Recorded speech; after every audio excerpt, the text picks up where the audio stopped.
Namaste. Welcome to the Ayurveda podcast. If you are in India, good evening. And if you are in the United States, good morning. So, this is Dr. Aparna.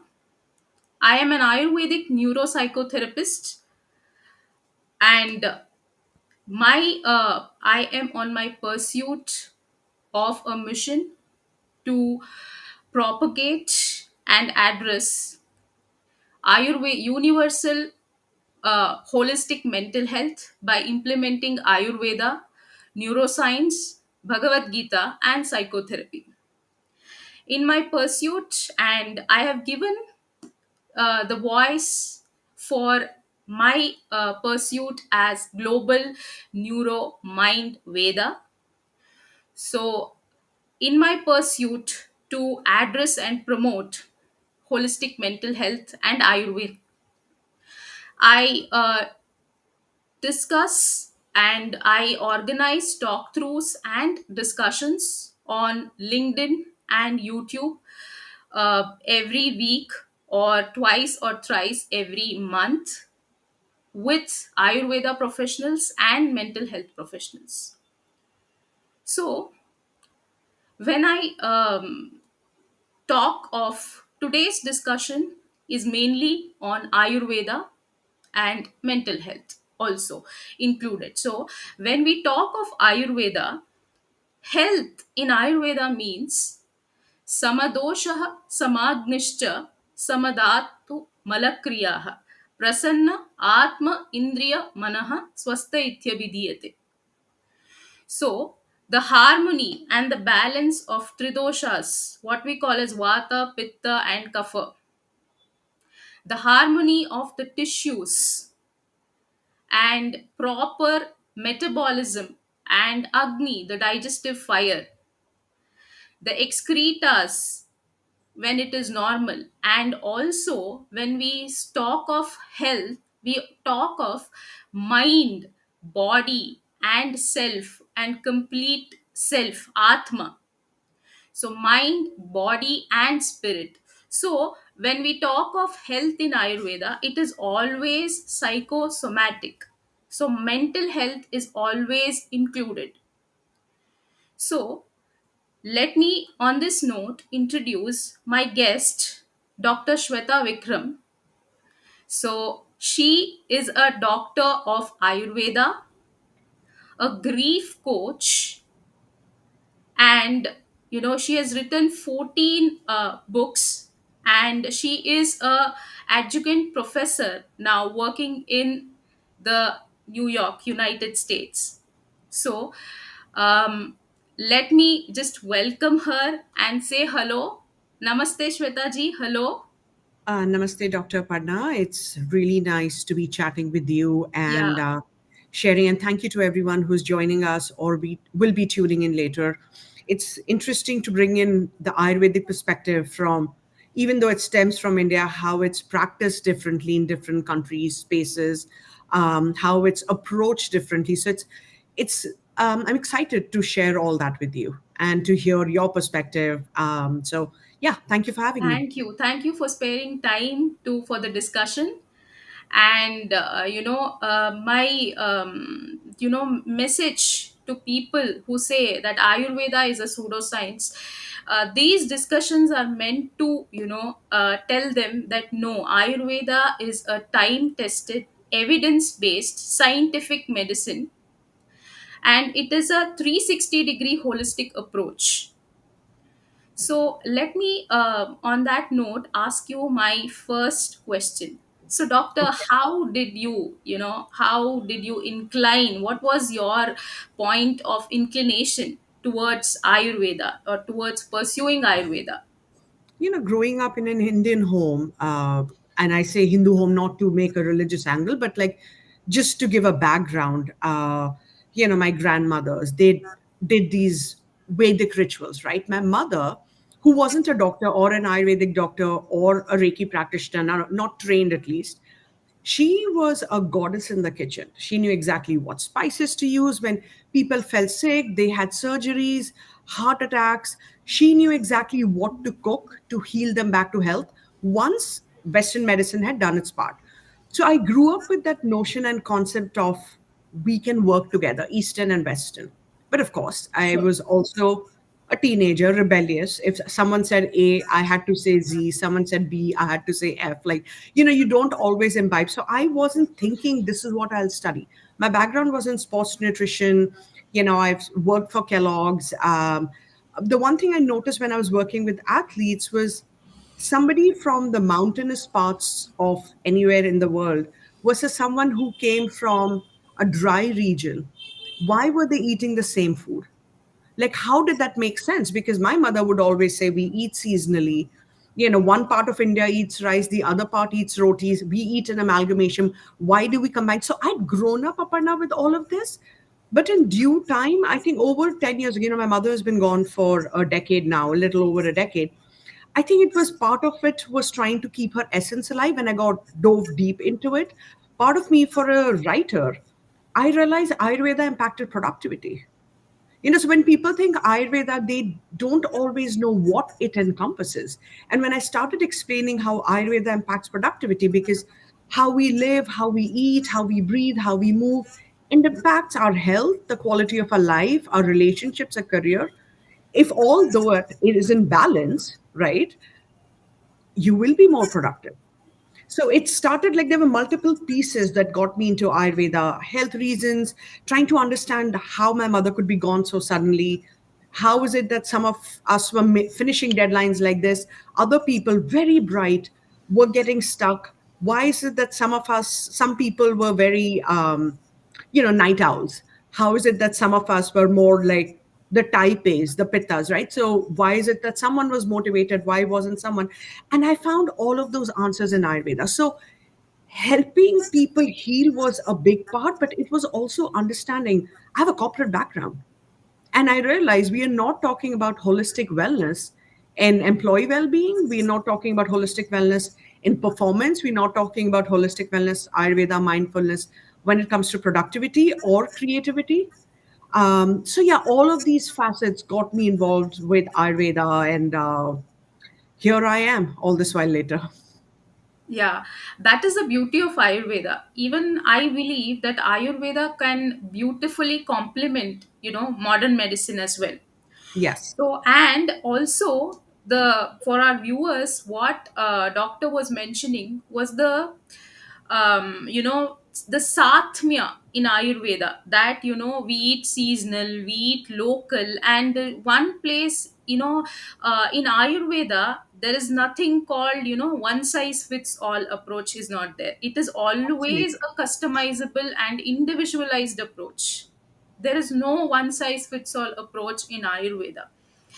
And also my next question would be, how is Ayurveda perceived in the United States?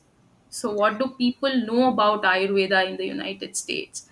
So I love that you said, I'm paraphrasing what you said so beautifully, that it's not one size fits all, it's customized healing. So I think the approach and the understanding is also very dependent on where people live, where there's awareness, where there's this overall concept of wellness beyond popping pills, right? Like when I talk to my Western medicine doctors or cousins, the one thing I realize is people would want their patients to be more conscious because it helps them heal faster, right? And Ayurveda can complement in that sense. So I feel like cities or areas where people are more conscious, there are more conversations. They're talking about how food, the conversations around pay the farmer now or pay the pharmacy later. So you notice where people are more aware, the awareness of Ayurveda exists. Also, I think age makes a difference. So what I mean by that is, you hit your 30s, your 40s, your 50s, you start to realize like health has got to be my priority. And that doesn't mean eating 5 pounds of something and popping a pill later. No, like, why am I even eating that much? Why am I not breathing well? Why am I feeling tired? People start asking those questions. So Ayurveda, it's over the years, I've seen the way it's exponentially exploded. And I say that because especially over the pandemic, it forced people to pause. It forced them to take account of how are they living? How are they being? Are they just doing? Are they being human beings? So it depends on the part of the country that you're in. But I think everywhere you go, it's like yoga, right? At the start, maybe people were like, what is this? And now schools teach yoga and meditation. So I think Ayurveda is going through that journey where your football players in America have done panchkarma. So when they talk about the audience that follows them might get influenced. A celebrity talks about, oh, I use Ayurvedic skincare. So one set of the audience who is very focused on skincare or is looking for options. So I think it's very interesting in how whether someone is looking for diet or lifestyle. And I will say, like, creating awareness through conversations like this is so important, because not everyone knows what Ayurveda is. True. They just think, oh, it's skincare. But until you improve your gut health, skincare products will not matter. So I think that's why the awareness of conversations. But there are a lot of people who, at least a lot of my clients are, Gen Zs who've just gone to college, and there's a lifestyle change. So there is a health issue oftentimes, and the parents are amazing who are so aware, and the kids are so aware. Or then there are women, in their 40s where they're like perimenopausal or menopausal, and they're realizing the health is changing. Also, as you get into that vata age, you're turning inward and you're like, self-care is radical. It's not selfish. If I don't take care of myself, I can't pour others from an empty cup. So I think Ayurveda is blossoming in different ways in different parts of the countries, depending on the audience that we are talking to. Okay. What I understand is people in the United States are opting for majorly for preventive healthcare in Ayurveda. Or are they also opting for, when you say Panchakarma, are they opting for any treatment, or it's just the preventive healthcare as of now? So the way it's practiced in the US is you can't call it a healing modality. Okay. You're not treating you call them, you're not treating people. So it is in terms of prevention and maintenance. But when people go for panchkarma, there are enough people whom I know, who've gone for panchkarma because they have an illness. So it depends. And a lot of people are being proactive. So they realize, like, even if they're working with a Western medicine practitioner, or even a lot of doctors will say, oh, I'm a gynecologist, but like, can you work with this so and so person? Because it'll help them in their journey as they go through menopause. Or, I have friends who work with, the clientele is children. So parents are like, even before we put them on something, can we do something else? Or they've seen, oh, the kids are on this medication, but can we do something complementary? So it's also the approach, the way Ayurveda, we don't have Ayurvedic hospitals here. There are no Ayurvedic surgeries. So it's practice as prevention and maintenance mostly. Yeah, people are turning towards Ayurveda for the holistic approach to Absolutely. And prevent. people are Yeah. realizing, Dr. Aparna, there is a mind body connection, right? How we eat. And I always share this with my clients, like, our food choices, don't judge yourself, just reflect on the day you've had, right? And that makes a difference, or the company you've kept. So people are realizing it doesn't have to be like this big thing, it's small things. How do you feel at the end of the day, and how does that impact how you eat? When you eat in a chaotic, rough, volatile environment versus peaceful meal, how does that feel? So people, and I think the pandemic in that sense, because it forced people to pause, they were all like, oh, I'm really not in great shape. And by shape, I don't mean physical size. I mean holistic, wholesome well-being, right? Like, I'm not in the best shape. So I need to do something. And that's why I know a lot of people started getting, started reaching out to therapists. People started reaching out to Ayurvedic doctors. This, oh, I need help with yoga or Reiki. So they started exploring alternative therapies. But even in many parts of India here as well, Right. Eastern medicine or Ayurveda and other holistic approaches are generally considered pseudoscience. Oh, that's unfortunate. Yeah, that's really unfortunate, and that's why we are Ayurvedic consultants, physicians, and all are striving to explain to them that Ayurveda is not a pseudoscience. Right. So is the approach in the West as well, is as that, or is there Are there people who still believe that Ayurveda is a science or pseudoscience, and how is that in So the United I think the States? difference between India and the US is because it comes from India, people, even if they don't know what Ayurveda is, they have an opinion because they've heard about it. In the West, it's a newer concept. So the people, or at least like the clients I work with, or other doctors that I know of, or practitioners, they really want the help. So they believe in it. They're either tired or they want something which is a combination of Eastern and Western, or they're like, I just want Eastern now. So they're coming in because they have the faith. I'm sure the ones who don't show up are the ones maybe, I won't even say whether they think it's pseudoscience, maybe they don't know much about it. Yes. I've been in spaces and entrepreneurial spaces, and when I talk about, they were like, "Oh, I never thought this is what it could be." And I think that's where it's our responsibilities as Ayurvedic doctors to have these conversations. This beautiful ancient wisdom. How are we breaking it down so a common person can understand, a layman can understand? Right? So it's this beautiful wisdom, it's this beautiful healing modality. But if people don't understand what it is, then how can they seek help or how can we help them? So I think it's also up to us. The onus is on us to bridge the gap. And I say that definitely, I'm sure in India too, but I say that more here because it's not a part of the culture. It's something new. The way yoga came in was new. Acupuncture came in, and acupuncture now, like insurance companies, like you go to an acupuncture, some of them accept insurance, Oh, right? So it's gone through that trajectory, it's changing. And I think education is so important. Like I know of hospitals that offer acupuncture, or like practitioners that where they partner up. So it's a more open conversations around yoga and acupuncture, and that might also change for Ayurveda in the next decade or so. But we need to keep raising this awareness, keep having these conversations. How can people trust something they don't know, which is not familiar to them? Like even something as simple, Dr. Panas, some of the clients, who grew up in parts of the United States where world is very global now. You go to a small village, you'll find chicken tikka and saag paneer. And I tell people that's not Indian food, that's Indian restaurant food, right? Indian food at home is very different. different. But our generation, when they were growing up, the world wasn't global. So people, their understanding of Indian food, oh, it's very spicy or it's very heavy. But when you tell them what simple aloo gobi or yellow dal tadka and rice, the magic it has, so people who've grown up without spices, they thought spices mean spicy. So it's educating on that level. No, no, no, they're seasonal spices. Each spice can impact your doshas. It can cause balance, it can create imbalance. So when the education starts there, so we all as human beings, when we don't know anything, we fear it and we judge it. But the more conversations we have, like spices does not mean spicy.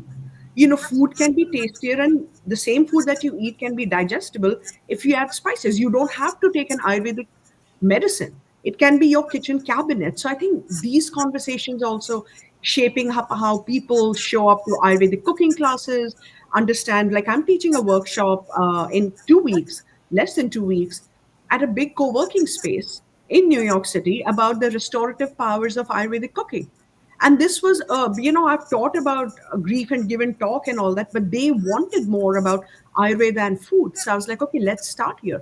So the curiosity is there. People want to know, but it's also like, are we really breaking it down to help people understand instead of expecting them to know? Because this is a new concept to them. Yeah, and it's so beautiful. Yeah, thank you for doing that. Thank you for creating awareness. So my next question would be, would you want to share some interesting case studies of your clients, what you have you have suggested, there is no treating there, you have suggested, Right, right. suggested therapies. So how do you want to share some, So because I'll for our share. viewers to trust that Ayurveda is evidence based. Right. So I'll share one because I got the permission. It's all confidential, as you know, but I got the permission from this client without divulging any details. I'll share this. So this one client, he had extreme insomnia when he came to me, and the first thing was there's a lot of anxiety for people who have insomnia. So when you can't sleep, or for people who have gut health issues, whether that's diarrhea, constipation, I mean, any of that, right? There's a lot of anxiety that, oh, I haven't slept, or I haven't had a bowel movement. So any of that, right? So this person, even when he and I started to talk, my first thing to him was, don't come in thinking Ayurveda will cure anything, because don't have those expectations, because Ayurveda is a living science. You have to do the work. I can help you as a guide, as a doctor, but I can't come into your pantry and cook for you. I can't make sure you following what we talked about. And even if you follow 80%, I follow the 80-20% rule. 80% of the times, do what Ayurveda is suggesting for you in the now. 20% of the times you want to eat five gulab jamuns, be my guest. It's called being human. So I was like, first come with that mindset that don't be like, oh, Western science didn't help, so Ayurveda has to do this. No, no, no. Like Western science tried. It's tried to help you. I'm sorry it didn't work. So don't come in with that mindset of one is better than the other. How can Ayurveda help you is the conversation. So I think that helped this person relax a little bit, like don't have false expectations. And then I was like, I'll be making all of these suggestions, and I don't prescribe Ayurvedic medicine right away. My thing is, I need to know you did the work. So are you making changes with your diet and lifestyle? And 2 years we worked together, and his insomnia is 80% better. And one of the things that I was like, simple things for people, what kind of lentils you eat creates so much heat in the body. And this person was eating late at night. He was eating extremely spicy foods that was agitating his mind. So, very rajasic mind. And the pitta dosha was completely imbalanced. The high anxiety, we know what happens with vata. So, first thing was with diet, like things that were creating a lot of heat in the body, we took that out, whether it was alcohol, spicy foods. See, in the US, people drink a lot of kombucha, have fermented foods, because the Western philosophy is fermented foods are probiotics that great for you. And that's all true. But you know this, for somebody who has extreme pitta imbalance, fermented foods over summer are the worst thing. So there is all this agitation in the mind. Then you eating foods that's creating further heat, and you are going through a divorce, which is creating this further anger and agitation. Everything is moving upward, and your mind won't shut. And it's anger. It's not because I can't. You're so angry in you. So first thing was awareness that there is no judgment. You didn't know better. You think you're eating healthy, but what you Ayurveda will say, what's poison to one is nectar to the other, right? So what Yes. you're eating right now is poison for your mind and body. So it was working on his diet in that sense, but then also working on the lifestyle and the mindset. A big part of my work is mindset. You and I focus a lot on mental well-being, and the mindset being, don't be so rigid. Pittas, I'm one, so I know this very well. We can be very rigid about a routine, following this, and it's great. It makes you very productive, successful, all of that, but you also burn out, right? So if you're always agitated and your diet is supporting that, and you think you can pour two drinks and it's going to help, it's not helping you. And then you have a very rigid work routine, take few steps back. It's okay to breathe. So nature walks. So A, nature walks, A, Mother Nature, we getting all that beautiful kapha in, it's lowering pitta, it's that beautiful stabilizing energy. It's also lowering heat in the body, also getting that exercise. With the pandemic, what has happened is we're all sitting at our desks. Unless you make something an intentional, unless movement is intentional, it's very hard. Even if you go, in your case, go to a hospital, or I go to meetings and speaking events, it's calculated movement. I have to make sure I'm moving daily. So for this person, one of the things was go into nature. And if you want to talk to a therapist, find out the root of this anger. Like, from in the US, I'm not allowed to treat, because it's outside the scope of how Ayurveda's practice. So I'm like, I'll help you holistically, but talk to a therapist where this anger is coming from, because I can't address that. I can address this only holistically. Like, let's work on your liver. What's going on there? So, it was diet, lifestyle was cooling yoga poses. So, this person was doing Bikram yoga, like hot yoga. Now, I shouldn't say Bikram yoga, hot yoga. So, you see, they're thinking they're doing all these healthy things, but it's creating further agitation in the body. And this person is Pitta Vata. So, there is just too much energy at 8 p.m. after yoga class. So this person was literally at this level, right? So it was like, no, how do we bring that energy down? And so it started with explaining what Vata Pitta Kapha is, what aggravates one, what balances the other, how can diet and lifestyle help, and even simple things like going out in the community. doing something which is not a checkbox, where that's volunteer work. So diet we talked about, eliminating anything which was aggravating pitta. With lifestyle, it was again bringing down pitta, which is like doing nature walks, doing slower, gentle forms of yoga as opposed to hot yoga. And then during vata season, it was a lot of like, are you doing abhyanga? Because these are people who've never practiced Ayurveda. I can't expect them to follow everything 100%. It's overwhelming, right? Busy professionals, children, all of that stuff. So I was like, abhyanga during vata season is very, very necessary. Padabhyanga on very busy days, massage your feet with sesame, warm sesame oil. So it's just bringing that energy down. And when that happened, he noticed a difference. So I think, one thing leads to the other. And now he tells me I don't even want to touch certain food items. Like, I don't want to touch that alcohol because I realize. And I said to him, it won't be 1 week, give yourself 1 month. If it doesn't work, we rework something. So movement changed, diet changed, and then it was the mindset. I was like, maybe you keeping so busy, it's because there is this level of loneliness, which is true. When you're going through a separation, there is a loneliness. So, and you might not want to hang out with the same friends, socialize with them, because people take sides when a couple goes through separation, right? So I'm like, finding new activities where you meet newer people who don't know anything about anything you don't want them to know. That really helped. Volunteer. And I was like, even in nature parks, you can volunteer there. So you being active, you're in nature, which is cooling, you're doing something that is bigger than you, and you have like this new identity, so to speak, right, where people don't know your baggage 80%. And I said to him, like, when you came to me, the damage had been done for decades. So don't expect anything to be 100% gone, because this is life. There will be times you'll fall off the wagon, you'll pour yourself the drink, and that's fine. You will overeat red meat, and that's fine. But 80% of the times, do what you do. How do you feel? And also explaining to him, like, he was like, oh, I drink coffee and then I'm productive at work. So even explaining, like, how just because of the high vata, like, it's drying up his GI tract. So you're depending on that caffeine for your bowel movement. You're depending on that caffeine to stay productive. You're depending on that caffeine to drop your kids off at wherever you need to drop it off. It's not letting you sleep. So then also like a lot of calming breath work. So anulom vilom, the alternate nostril breathing, morning and evening. But on hot days, I was like, you have to do shitali. You have to do Shatkari, you have to do Chandravedana. So, but again, it wasn't everything together because we worked over 2 years. It was introducing one thing, taking out another. So I'm like, at any point, I won't give you more than three things. But I also know when people start to see the change, they start to respond and they get proactive. Oh, doctor, what else can I do? So I think this case was very, very special because men often don't ask for help. So it was special that this person said, women are just more connected, in tune, and are not afraid and not embarrassed to ask for help, right? True. And also for him to go through this life transition and then working with that mindset of acceptance.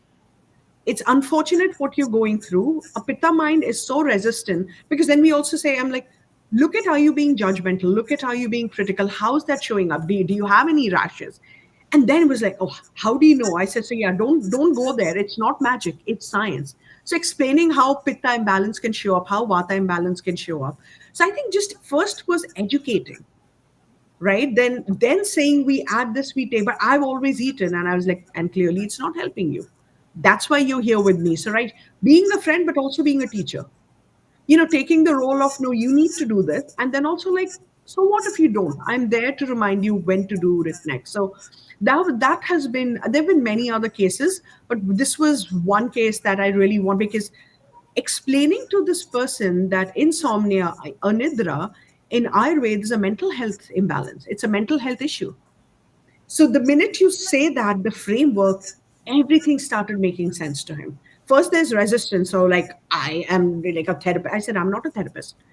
I'm an Ayurvedic doctor. I'm an Ayurvedic practitioner. So we approaching it differently. Though I do recommend talking to a therapist. But even framing that, they're like, oh, it's okay. I slept for 2 hours and I was fine. And I was like, define fine. And then reminding them the definition of health, and not having a sickness doesn't mean you're healthy. if you're cranky, you're agitated, you can't sleep, your digestion feels poor, you don't want to be around people, Ayurveda would call all of that as not being in good health. Yeah. True.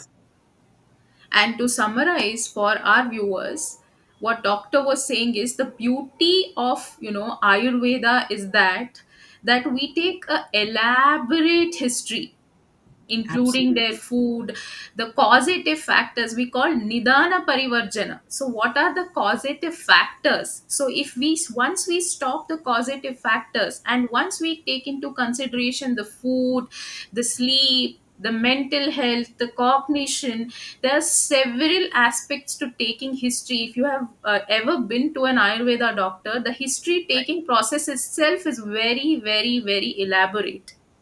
So a good doctor of any stream will spend time with you and will take your full history to know in and out. And then what she said was, mainly she also concentrated on food is medicine. Your kitchen also, the food is medicine, the nature, the yoga, the meditation aspects, all the holistic aspects, which makes Ayurveda very unique from other systems of medicine. That's why it is called, the preventive. It concentrates more on the preventive aspects. That's why it is the science of life. So, Right. and yeah, and my next question, doctor, would be, congratulations for your book, The Loss That Binds Us. It's a bestseller. Oh yeah, there's the book. Here. So I've not read the book, but I want to read the book.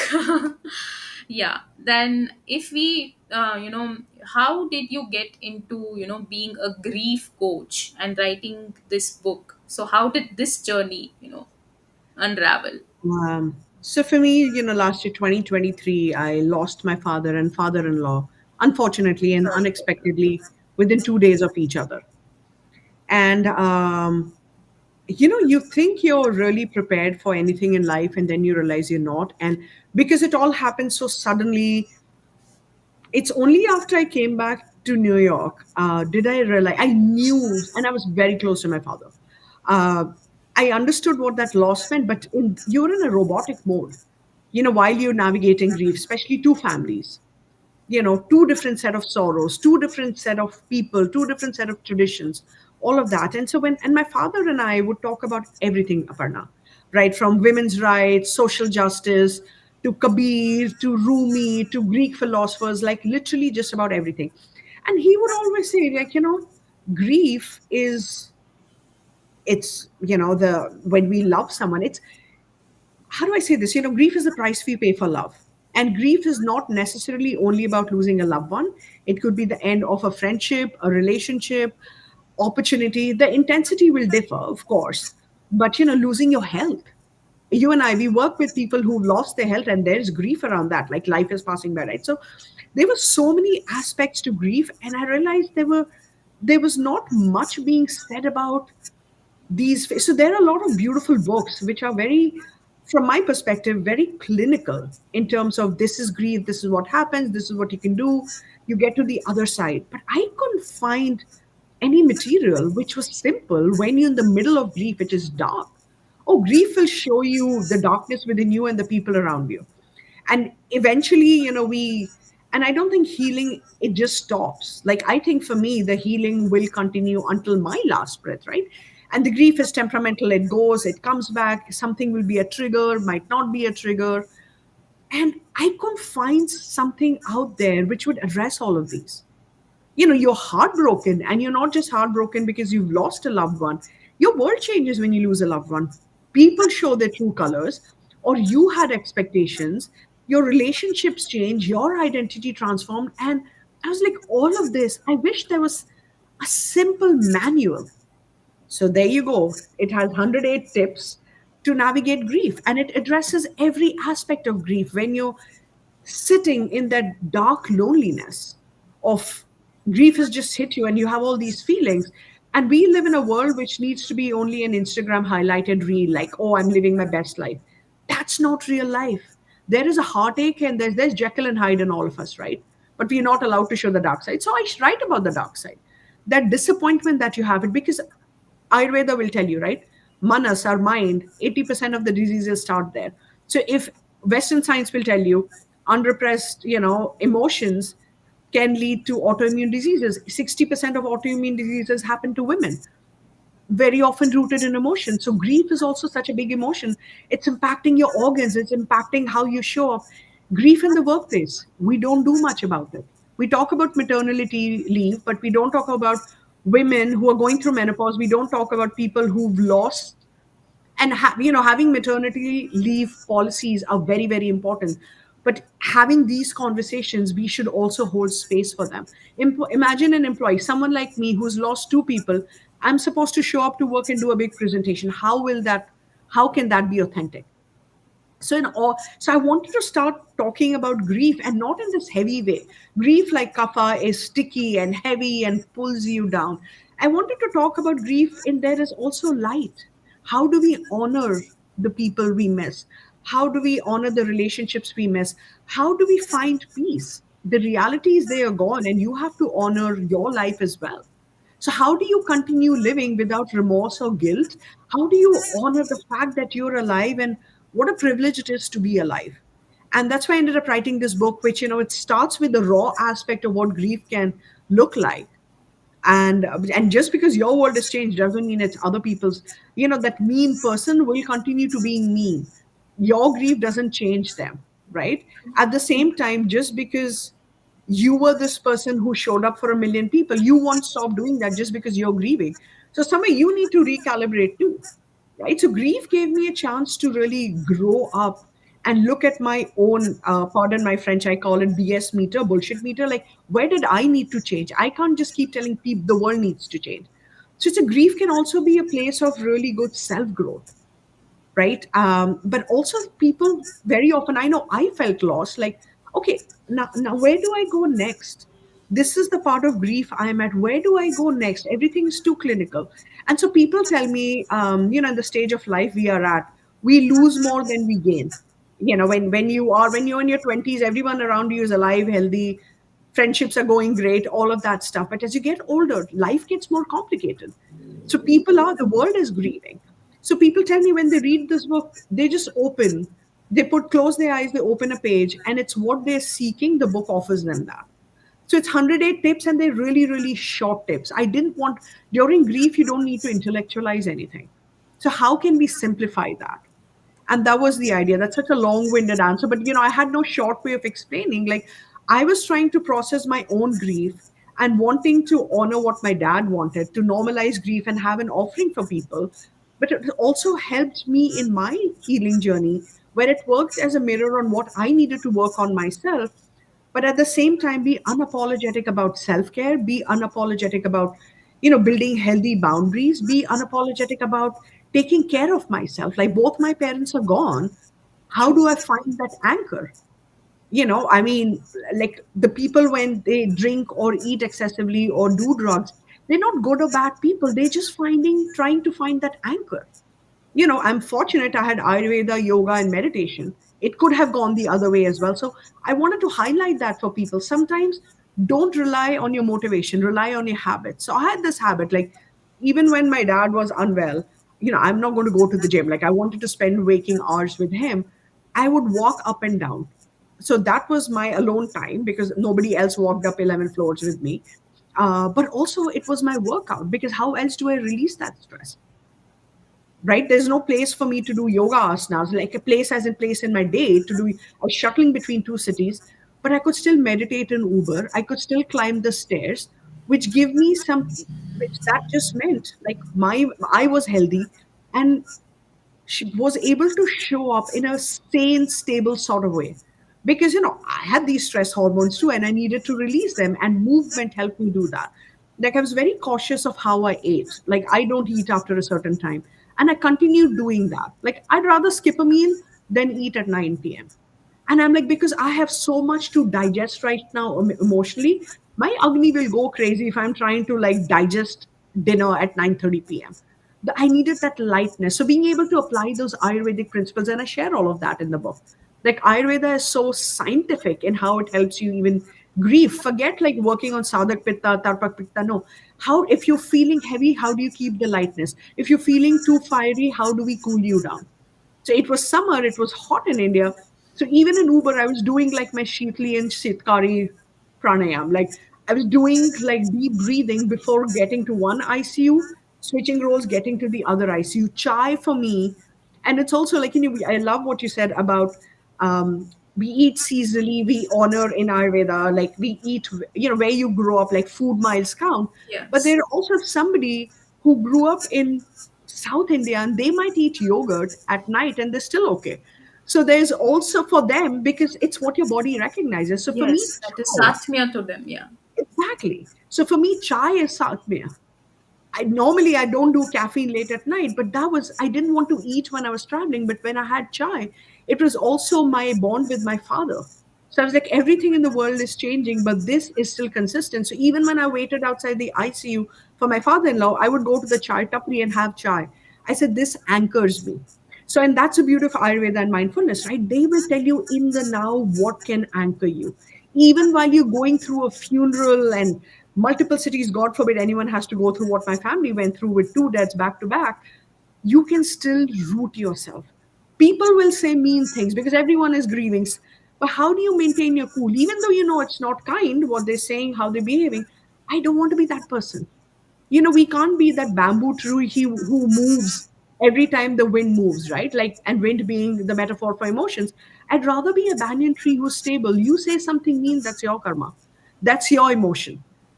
It cannot reach beyond this because I have that Ayurvedic protective bubble, because depending on how we eat, live, and breathe. So the book helps people with all of that, because I realized something was working. I was still productive, not to the point of burnout. Even after all of these deaths, like I still got my work done. I was exercising. I was grieving in other ways, but I was getting all of this done. And I'm like, how can I help others? And also let them know, you know what, for 2 weeks, if you don't exercise, it's okay. But the third week, choose habits over more. Don't ask yourself if you want it. You learn to apply these philosophies. I feel really heavy. If I move, I might feel light. Can I do 30 minutes of walking? You don't have to run a marathon.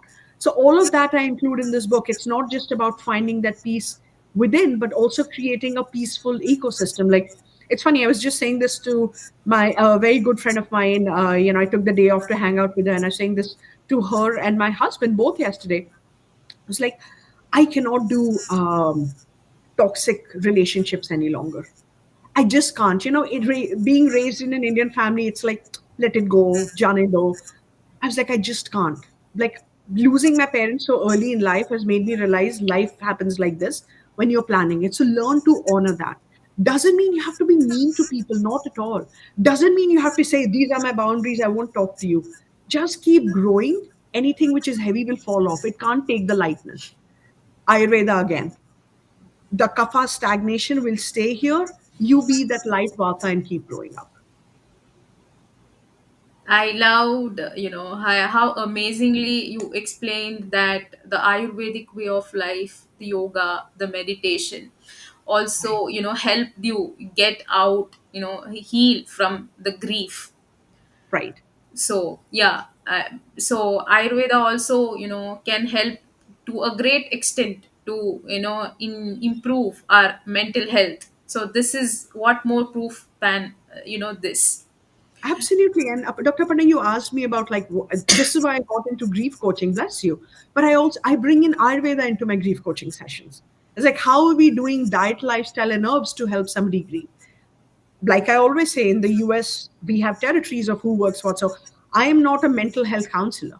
So you get my clients, I'm like, you go to them for your specific things where you need help. But like the example that I just shared, how you eat, how you live, the people you surround yourself with, it all impacts your mental well-being. And like even something as simple as pausing. For a lot of people who grieving, they go non-stop. And I'm like, apply the kapha principles of slowing down. When you slow down, you realize what is working and what is not working. And I think, and that to your point is the beauty of Ayurveda. On a day-to-day basis, you evaluate yourself. You don't have to be an Ayurvedic doctor. Just check in with yourself. How do I feel today? Yeah, that's what we also say, that we do not treat the lab reports, we treat the patients, or we treat people. So, Right. in lab reports, you can see what is high, what is low. The lab report does not say how's your sleep, how's your mental health, Right. how are your bowels, how is your digestion. That, that aspect of it, lab reports or the MRIs or the ECGs, do not give that. So that is a beautiful thing about Ayurveda also, that I learned after, pursuing Ayurveda. And my next question would be, what do you think is the scope of Ayurveda in, in the United States, in the future? What do you see, the trends you see? Will I it think it's be, evolving. yeah, will it be like the main system? Could it be the main system of medicine for treatment as well, apart from the preventive aspect, for the treatment aspect as well? I don't have an answer to that in terms of yes or a no. The reason I say that is, first, for it to become like a treatment modality, it has to get licensed. Hmm. So it's like baby steps, so there are organizations working on that. But I will, like I said earlier, like it's evolving and there is an openness. People don't just wait to fall sick to go see someone, an Ayurvedic doctor, or go to a Panchakarma center. Like, they'll say, no, I need to do this for maintenance or for prevention. So it has evolved over the years, and I think the world being global and, social media, we all have a views. I think it helps. Sometimes it's a little scary where people don't have the knowledge and they are influencers, they're sharing information. The Yes, others need yes. to be discerning about, okay, am I really listening to them? So I think this is where the license would come in handy. But I think for the world to be open to an Ayurvedic hospital in the West, I think a lot of work needs to be done. They'll But there need are more colleges specifics. coming up, no? Ayurveda colleges coming So up in the United. colleges are coming up, so people. So again, it's limited to prevention and maintenance. I Okay. think for the treatment modality, licensure is necessary, and then a whole other way of thinking, right? That openness, and it's conversations. The world is changing, so who knows? 10 years from now, 10 years ago, one couldn't have thought this is how open people would be, or people, acupuncturists taking insurance now.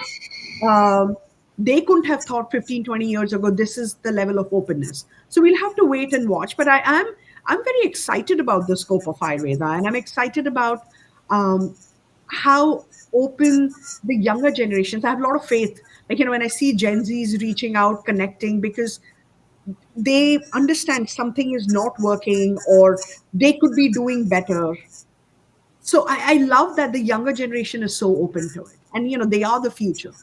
So it'll be interesting to see 10 years from now, when they are settling in, have the money, they're looking at health options. What do they have to say about it? Yeah. And also here in India, mainly every Tom, Dick, and Harry has an opinion on, Ayurveda. There's so many myths, misinformations, and false informations going on about Ayurveda. And what is the, I just wanted to ask, what are the myths that you have heard about Ayurveda which are, untrue? Have you heard So any in the United States? not really. I've also heard it from people in India. They keep talking about, oh, Ayurveda has metals. As like those are called bhasmas, and not everything has metals. Like, and so we don't like, basmas are not legal in the United States. So I wouldn't recommend any Ayurvedic herb which has metals in it, right? So I honor the legality where I live, the systems of that. The the myths that I've heard is again from mostly from people back in India, where there is this war. Here they might not recognize it, which is different. They say it might be placebo, which is very different from saying it's wrong or it has this. It's like, what is it? I've had people say, no, I don't know what it is. And I'm like, oh, I'm happy to talk to you about it. But I haven't had, in my experience, and maybe others feel it, I've never had someone say, oh, this is rubbish. Not from a Western doctor, and I haven't heard that from my clients. Clients will obviously come to you because they seek help. They might not know. There's like, yeah, I'm curious, I've heard about it. Oh, I went, and people do a lot of retreats here. I went for a 2-day Ayurvedic cooking retreat. So people are dabbling, and I respect curiosity. I don't, even I get annoyed when people have an opinion based on nothing. Like, yes, there are bhasmas, there is metal, but that's not Ayurveda. You've taken this 5,000-year-old wisdom and you pointed it down to just this. It's like saying Western medicine is only surgeries. No, that's silly. There's so much of help that Western medicine, especially when it comes to any kind of trauma, right? But you Yes. can't just limit it to, oh, Western medicine is surgery and ER. So it's, I think this war, so to speak, is unnecessary. If we had more conversations and dialogues, we could work together. And because it makes life easier even for Western medicine practitioners, right? When Yes. their patients, their rogis, so to speak, eat well, move better, the medications work better, right? You can keep taking a pill, but if you don't work on the other aspects, you don't get better. And then you say, oh, my doctor is useless, or that medicine doesn't work. A medicine will work and a doctor's wisdom will work if you do the work. And that's the same philosophy, I think, across everything, even in yoga. When people say, oh, yoga causes injury, if you're a beginner, first you need to, at any stage, you need to know how to breathe first, right? That's what we teach in yoga classes, basic focus on breath. But if you start doing handstands when you've never once lifted even 5 pounds in your life and you injure yourself and you say yoga causes injury, that's not really fair. So it's having reasonable conversations, asking people, oh, does Ayurveda just mean metals? I'm happy to answer that. But just, saying this with this disdain, Ayurveda is metals, there's a difference in that conversation.